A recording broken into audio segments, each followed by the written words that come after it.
Hello and welcome back to First Chapter Friday. Just in case you missed me, here I am again. Okay, so remember a while ago I read the first chapter of Restart by Gordon Korman. And when I read that chapter, I said I had just gotten like a new title by him from Scholastic. Here it is, War Stories by Gordon Korman. It says it's by the #1 best-selling author of Restart. It also says uncorrected proof, not for sale. What that means is, it says it right here even, special copy just for you. They haven't completely published this yet. So it's like a sneak peek book. Oh, I got this in one of my Scholastic orders and I was shocked because I don't usually get surprises like that. I mean, that's pretty exciting to get a sneak peek book. So this one's called War Stories. So I don't want to tell you too much about it before I read the first chapter. Yeah, there's a lot of little things here. I do like the dedication in memory of my grandfather, Sergeant George Silverman, quartermaster. He was a corpsman before I was a corpsman. Oh, he was a corpsman before I was a corpsman, meaning like belonging to the Army Corps. I didn't get that at first. Now I got it. Chapter 1, Marlborough, Connecticut, February 18th, 2020.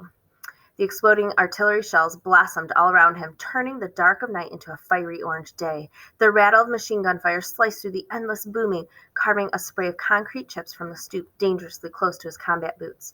The soldier crouched in the doorway of what had once been a small bakery.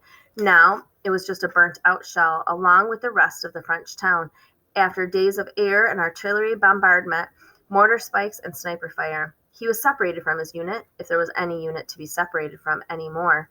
His entire company had been cut to pieces by a Panzer division as they waited in vain for their own tanks to arrive.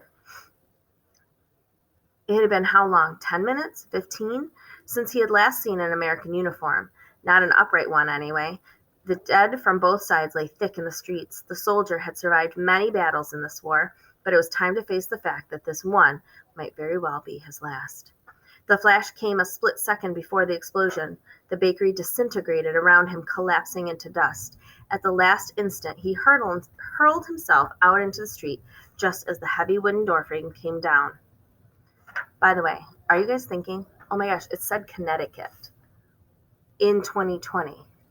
There's a war going on? What? Like, that's where my brain was all of a sudden. What? He was alive, but now he was exposed. He could feel the dozens of German rifle barrels drawing a bead on him. There's another little hint there. And then hope. Rattling up the ruined street came the first of the American Shermans, late to the battle, but maybe not too late for him. The soldier leaped into the tank, scrambling over the tread to a precarious perch on the lumbering vehicle's side. There he hung, holding on with his left arm as he fired blindly at the German positions with his right. One by one, adversaries went down, infantrymen, a machine gun nest, and the missile came in with a whistling sound, a shoulder-launched anti-tank shell. He propelled himself free just as the Sherman blew apart in a huge fireball. The explosion launched him forward toward the German line. He hit the ground, somersaulted once, and bounced up shooting. "Trevor!" came a voice from behind him. Blam, blam, blam. The rifle kept firing, taking out enemies left, right, center. A German bullet tore into his shoulder. It didn't slow him down. Louder this time. "Trevor, I'm busy." Trevor Firestone's thumb worked like a piston on the game controller in his hands. Did you guess that? I didn't guess that. On the screen, the soldier took shot after shot. 3 more bullets ripped into him, knocking him down to one knee. He fought on, bellowing in anger, triumph, and pain.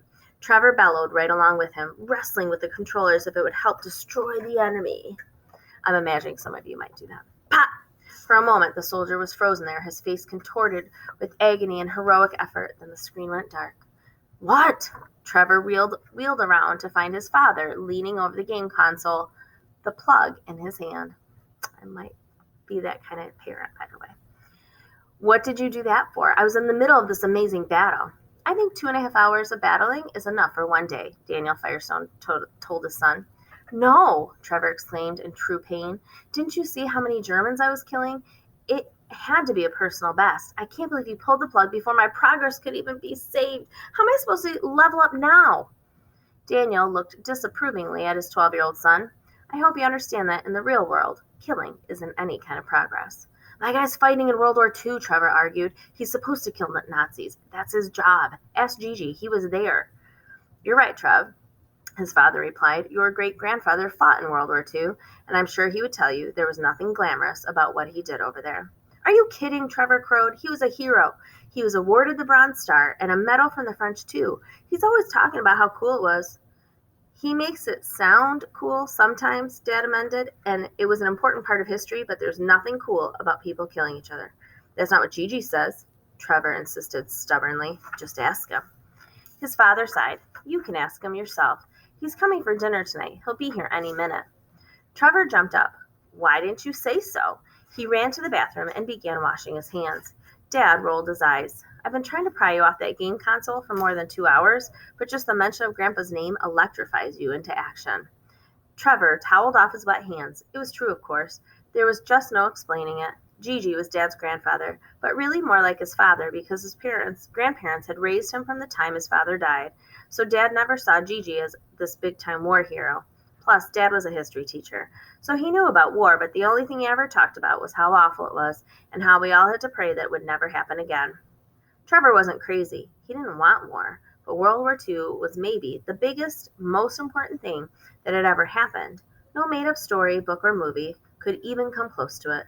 The forces of evil came dangerously close to taking over the entire world, and the good guys from every part of the globe banded together to beat them back. Everybody talked about saving the planet, but those people actually did it. And to know someone who had been part of it, who was really there helping to make it happen, was huge. Trevor rushed past his father in the hall. I'm going to wait outside. The two could already hear the symphony of car horns that meant that Gigi was coming up the block. Trevor ran out the front door just in time to see his great-grandfather's 1998 Mercury Marauder chugging up the street at 15 miles per hour, leading a parade of extremely impatient drivers in the cloud of black smoke from its dual exhaust. Dad appeared on the porch beside Trevor. He promised me he'd take a taxi. He shouldn't be driving anymore. Are you kidding? Trevor chortled. He's great. Look how he blocks both lanes. He's sticking it to everybody. The point of being a good person, his father explained patiently, is not to stick it to anybody. The big car turned into the driveway, clipping the recycling bin and flaking rust onto the pavement. The honking motorists sped by. One of them shook his fist out of the window. Gingerly, Gigi unfolded his lanky frame out of the car. The old man was all legs. It was a point of pride with Trevor that he was built like his great-grandfather, not like Dad, who was shorter and stocky. At 6'2", Gigi was the tallest person in the family. He always complained that his height had been an extreme disadvantage during the war. We'd spent 6 hours digging a foxhole out of frozen mud, and I was the only one whose head stuck out of it. The snipers used to see me first. You learn how to duck, let me tell you. Grinning, Gigi stepped onto the porch. He was limping slightly, which told Trevor that the shrapnel in his hip was acting up today. Hey, kid, what's the good word? Daniel, he added, with a nod to Trevor's father. Trevor beamed. Hi, Gigi. You just missed the most amazing game. I was shooting it out with these Nazis, and then this tank came. Trev, his father interrupted. Can't we let Grandpa into the house before the body count starts piling up? Inside, while Dad worked on the spaghetti, Gigi settled himself in the beaten-up leather chair, the one with the brass nail studs that was kept just for him. In this case, kept meant kept away from the garbage collectors. When Trevor's parents had still been together, Mom had tried to put it out with the trash at least 3 times. Dad had always rescued it. It wasn't the cause of their divorce, but it definitely hadn't helped. I'm going to stop there, even though it's not the end of the first chapter, because the chapter is a little long. But I want to tell you a little bit about the setup of this book. So chapter 2 now says Saint-Regine, France, in 1944. So now it's going to go flashback and be like in a different place in a different time. And then chapter 3 is back in 2020 in Connecticut. So thinking about reading this book, if you're interested, number one, interested in reading about real things that happened in the past, this is a historical fiction. So it has elements of history in it, but the story itself is made up, right? So it's one of the things I like about this book is that it does go back and forth between the present time and the past. And so you might like that. It kind of reminds me of the I Survive series because of that. That it like puts you in the middle of something happening as a flashback.